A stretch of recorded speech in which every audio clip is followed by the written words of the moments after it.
fantasy owners, this is Sean, the fantasy ace with the hat, here to bring you the latest tips, tricks, and tools you need to dominate your leagues and contests. This time we are talking about Kansas Speedway. Kansas Speedway is a 1.5 mile long track with turns that has its bankings very similar to Michigan International Speedway. So you definitely want to look back at past results and also to practices to help make your picks this week. Other things to watch out for though is the fact that pit road is very important and this race could end up becoming a fuel mileage focused race in the end. And also staying out front is everything, because cars that stay out front will have an advantage with that clean air and they'll stay out front and lead a lot of laps. And that is a big advantage to your teams this week. And speaking of advantages, here are my 5 picks that will have the advantage this week.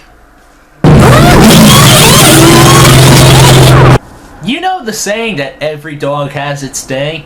Well, in terms of fantasy NASCAR, this means that there's going to be tracks that certain drivers are just going to be better at than others. And this week, we have Truex Jr. doing just that at Kansas. He starts all the way in the 7th position, and he has a good history here, showing 4 top 5s. He's coming off of 3 straight top 15 finishes, including a 3rd place finish from last week's race at Charlotte.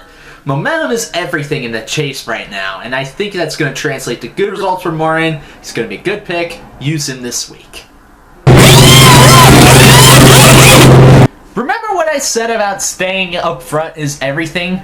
Well, we got a driver that's going to prove just that this week, and that'll be Brad Keselowski, because he starts all the way in the pole position, and he's a previous winner at Kansas with 5 top 10s. This shows that he has a good history here.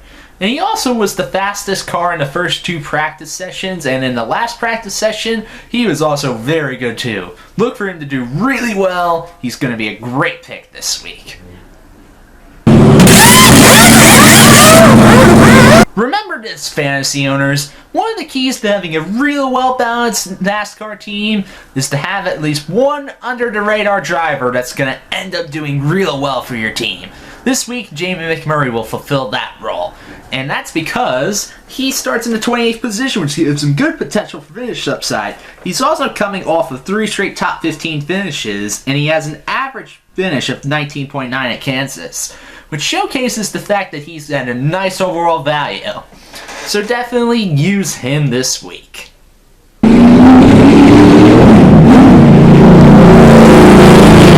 Next up, we have a Joe Gibbs Racing driver. Oh, what a shock can that be? They've been doing so well lately, I cannot recommend them more enough than everybody else already does. And that's going to be Matt Kenseth this week. And that's because he starts 11th and he has an average finish of 11.3 with 11 top 10s at Kansas. He's also a 2-time winner with a lot of success at tracks like Kansas. You can't go wrong with him. He's going to be a great pick this week.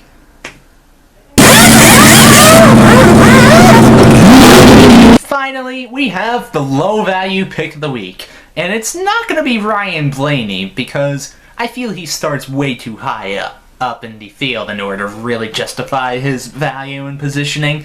So it's going to be Brian Scott instead. Brian Scott starts all the way in the 16th position, and he also is 5th fastest in the 2nd practice. And he's also a nice safe pick because he finished 22nd in his past 2 Cup starts, meaning he is going to definitely be one of those go-to picks if you have a lineup filled with a lot of high-priced drivers. Definitely use him if you can.